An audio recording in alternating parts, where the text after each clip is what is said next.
Nous poursuivons donc notre lecture de l'évangile de Noël et nous allons lire de manière spécifique les versets 8 à 14 et puis nous survolerons les versets 15 à 20. Je lis l'apparition aux bergers, les versets 8 et 9. Et il y avait dans la même région des bergers qui vivaient aux champs et veillaient les veilles de la nuit sur leurs troupeaux. Et un ange du Seigneur se tint près d'eux, et la gloire du Seigneur les enveloppa de clarté, et ils craignirent d'une grande crainte. Nous avons quitté la dernière fois le nouveau-né dans sa mangeoire. Maintenant, Luc nous fait rejoindre les bergers qui veillent sur leurs troupeaux. Les bergers, ce sont des pauvres, des humbles, voire des méprisés. Et parfois aussi sont-ils assimilés aux pêcheurs. En contraste avec ce dénuement de cette situation, au verset 9, nous avons l'apparition d'un ange. C'est la troisième fois dans ces deux chapitres de Luc qu'un ange apparaît de manière très simple. Il se tint près d'eux et accompagnant cette apparition, le resplendissement de la gloire du Seigneur enveloppe de clarté les bergers. Alors qu'est-ce que c'est que cette gloire du Seigneur? C'est en général la sainteté de Dieu, son être profond qui n'est que vie et qu'amour. Quand il se dit, qu'il se manifeste aux hommes, qu'il se donne à voir, on l'appelle la gloire, ce qui fait le poids, ce qui révèle la sainteté de Dieu. Et les prophètes avaient annoncé pour le jour du salut la manifestation de la gloire de Dieu. Donc Luc est en train d'utiliser ce thème de l'Ancien Testament.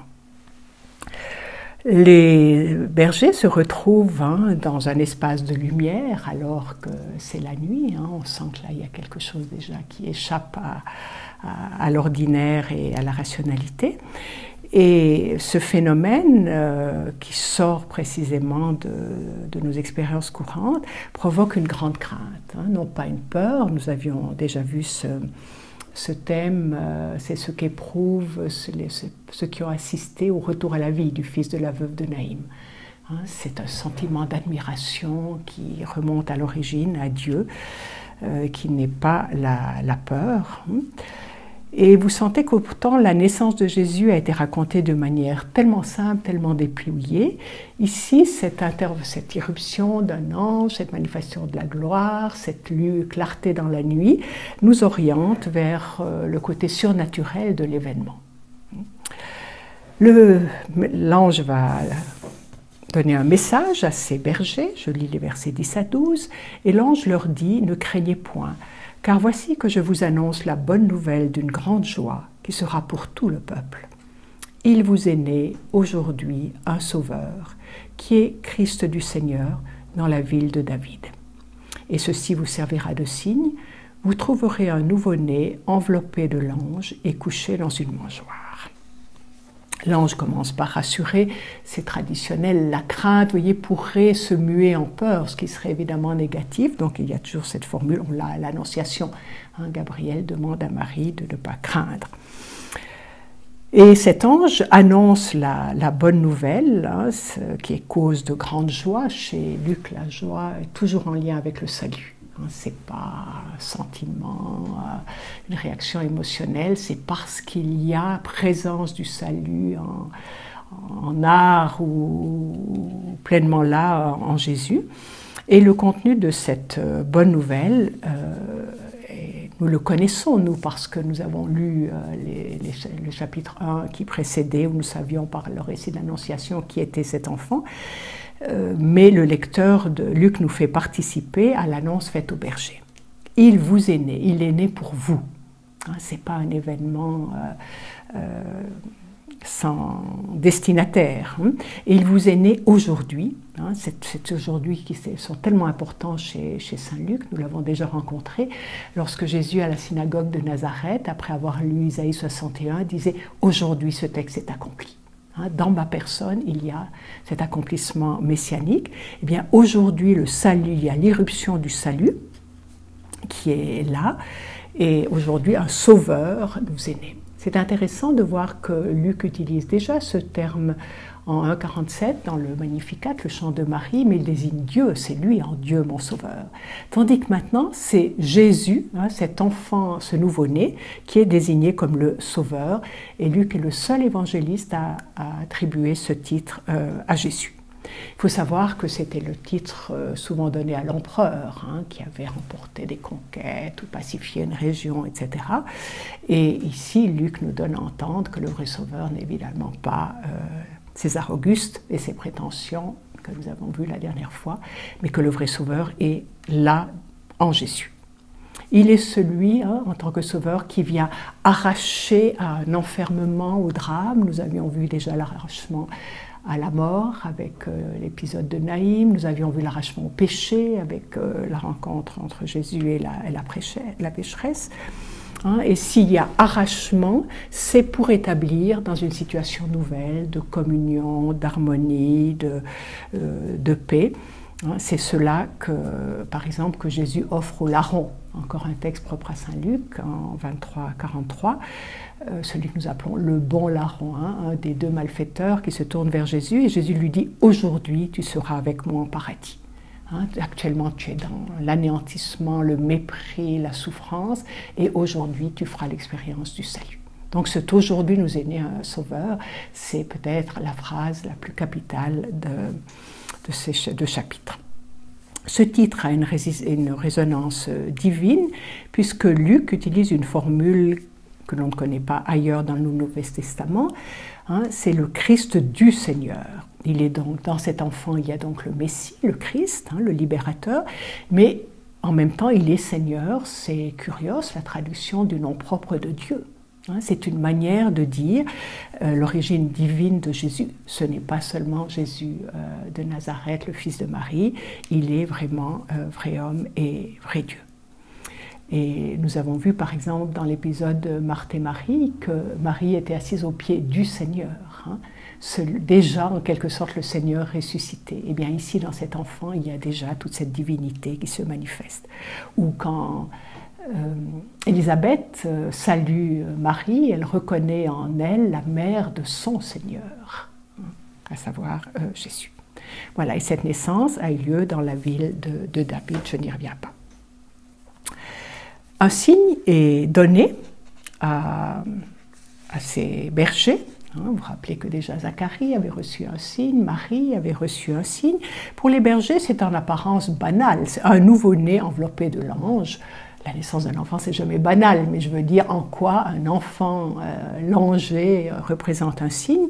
Ce qu'il y a d'étonnant, c'est le berceau dans lequel est couché cet enfant, puisqu'il est couché dans une mangeoire. Vous avez remarqué que c'est comme un leitmotiv. Nous avons 3 fois dans cet épisode de Noël ce thème de Jésus enveloppé de l'ange et couché dans une mangeoire.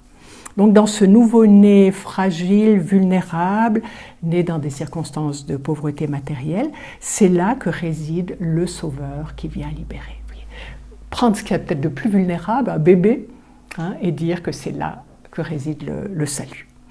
Je crois que ce sont les mœurs de Dieu que d'accomplir le salut par des moyens pauvres, qu'il s'agisse de la conception de Jésus ou du salut qui culmine dans la croix. On comprend combien c'est difficile de voir l'œuvre du salut se déployant dans cette mise à mort infâme et injuste, et ça passe évidemment par les conditions de cette naissance. Je crois que pourquoi ce sont les mœurs de Dieu? Parce que l'amour ne peut que se proposer et ne jamais s'imposer. Et si on est du côté des moyens, vous voyez, fracassants, du miracle, eh bien, on n'est plus dans la proposition. On n'est plus dans la suggestion, dans la proposition. Dans les versets 13 à 14, nous avons le chant, le cantique des anges. Et soudain, il arriva qu'il y eut avec l'ange une multitude de l'armée céleste, louant Dieu et disant « Gloire au plus haut des cieux à Dieu, et sur la terre, paix aux hommes de bienveillance ou de sa bienveillance. » Vous connaissez ce cantique parce que nous le prions tous les dimanches quant à l'Eucharistie, lorsque nous récitons ou chantons le Gloria.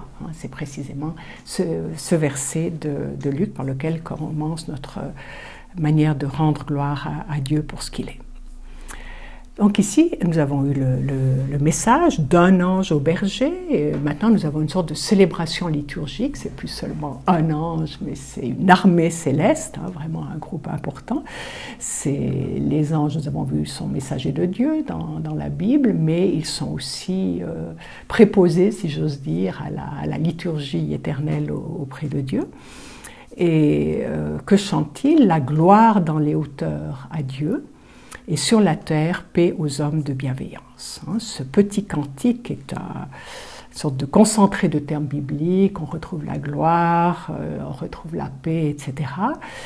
Dans ce petit texte, on dit que toute la création est atteinte, puisqu'il y a les cieux et la terre. On appelle ça, c'est un mot savant, un binôme polaire, on prend deux termes pour dire la totalité. Et puis cette construction est soignée, c'est de nouveau cette condition croisée que vous retrouverez en annexe. Ce cantique est peut-être une hymne juive ou une hymne judéo-chrétienne que Luc a reprise, l'appliquant à cette situation. Les anges magnifient Dieu, mais cette fois-ci pour le don de cet enfant à la terre. Et en cet enfant vient le don suprême de la paix aux hommes, hein, le don messianique. La paix messianique, c'est pas seulement l'absence de guerre, hein, c'est vraiment ce qui nous conduit à la communion, à l'harmonie, à la transparence dont nous rêvons tous. Et il fait mention de la bienveillance. Est-ce que c'est celle de Dieu? Est-ce que c'est celle des hommes? Les deux traductions sont légitimes. Ici, j'appliquerai d'abord à Dieu parce qu'évidemment que c'est lui qui offre en cet enfant le salut par pure grâce, par pure générosité, mais pour que cette grâce soit accueillie, reçue, cela n'exclut pas que l'homme soit de bonne volonté. Hein, comment recevoir l'annonce du salut s'il n'y a pas aussi, ça c'est l'offre de Dieu, mais s'il n'y a pas aussi cette attitude d'accueil et de bonne volonté chez l'homme. Voilà, par le biais des anges, ça m'a invité à louer le Père pour ce qu'il a fait en cet enfant. Nous n'avons pas le temps de lire toute la suite, les versets 15 à 20, mais je voudrais quand même en faire émerger quelques aspects. À propos des bergers, hein, ils apparaissent, verset 15, comme ceux qui croient ce qui leur a été dit par les anges de la part du Seigneur. C'est en ce sens qu'ils sont des pauvres, hein, parce qu'ils écoutent. Ils sont du côté de Marie, la sœur de Marthe. La parole peut travailler en eux, agir. Ils viennent en hâte. Il y a urgence. Si aujourd'hui le salut est là, on ne va pas remettre la visite au lendemain, verset 7. Et ils constatent la réalité du signe annoncé. Il y a bel et bien un nouveau-né couché dans une mangeoire. C'est la troisième fois que l'expression revient. Pas de sentimentalisme. Vous voyez, on peut très bien mettre des petits moutons dans la crèche, etc., un air de pipeau, mais vous sentez que l'accent du texte n'est pas là, il porte sur la mission des bergers, puisqu'ils deviennent, versets 17 et 18, messagers de cette bonne nouvelle. Ce qu'ils ont vu, ils se sentent investis de la mission de le dire aux autres, et ils prolongent l'action de grâce des anges, verset 20, puisqu'ils rendent glorifiant et louant Dieu, à la fois pour ce qu'ils ont entendu et pour ce qu'ils ont vu. Ils deviennent en quelque sorte disciples déjà de ce Sauveur et témoins d'une certaine manière. On sent bien qu'on a là comme des modèles de premiers croyants dans la personne de Jésus. Il y a au milieu de ces versets un verset, le verset 19 que je lis, qui concerne Marie. Quant à Marie, elle gardait avec soin toutes ces choses, les méditant en son cœur. Marie de Nazareth n'est pas celle qui parle, qui raconte, j'allais dire, mais peut-être ai-je tort, elle est beaucoup moins bavarde que certaines Maries d'apparition un peu suspectes. Elle est celle qui conserve et garde en elle. Le verbe garder est un verbe tellement important déjà dans l'Ancien Testament, puisqu'il s'agit de garder la Torah, l'enseignement de Dieu dans son cœur, pas de garder dans la naphtaline, mais de déployer, de laisser la parole agir. Elle médite dans son cœur. Le cœur, pour la Bible, c'est la partie la plus intime de l'être humain. On est plus proche de la volonté que de l'affectivité. Là, elle médite pour percevoir le sens de ces événements, pour approfondir le sens. On a envie de dire, mais enfin, elle les a vécus. Est-ce que tout n'est pas clair? Non. Hein, dès qu'on est dans l'ordre du mystère, c'est inépuisable, c'est du reste ça le mystère. C'est pas ce qu'on ne comprend pas, c'est ce qui ne cesse de déployer des effets de sens. Et vous sentez que Marie est vraiment le modèle de l'auditeur, hein, de la parole. Elle a évidemment rencontré en direct la parole incarnée, mais avant la Marie que nous avons vue au chapitre 10, la sœur de Marthe qui écoutait, il y a cette Marie qui rumine en quelque sorte ces événements pour les laisser se déployer, donner tout leur sens. À la suite de ces personnages, eh bien, nous sentons bien qu'il y a une invitation à accueillir à notre tour avec émerveillement et même émotion le don que le Père nous fait maintenant, plus seulement de ce bébé, mais du Sauveur, hein, celui qui vient nous arracher à tous nos enfermements, parfois nos désespoirs, en tout cas l'impression de ne pas avoir d'avenir, que le monde va à sa perte, etc. Autant de choses qui peuvent nous traverser l'esprit et faire partie de nos expériences. À la suite des bergers, nous sommes probablement invités à les dire aux autres, hein, ce que nous avons vu, hein, à savoir que le Sauveur est là dans cet enfant, il est offert en Jésus et que le Sauveur, le salut, ce n'est pas un concept abstrait, ce n'est pas une idée, ce n'est pas une théorie de théologien, c'est quelqu'un. Hein, comme le dira Siméon un petit peu plus loin dans son cantique, en tenant l'enfant, il dira « à Dieu, mes yeux ont vu ton salut ». Hein, et ce salut, c'est l'enfant, c'est quelqu'un. Donc la grande intuition de Luc, c'est que le salut, c'est la personne du Christ. Et avec Marie, nous sommes probablement conviés à méditer dans nos cœurs le sens profond de ce don, ce qui implique une fois encore probablement du temps, du silence, un contact courageux et approfondi avec la parole.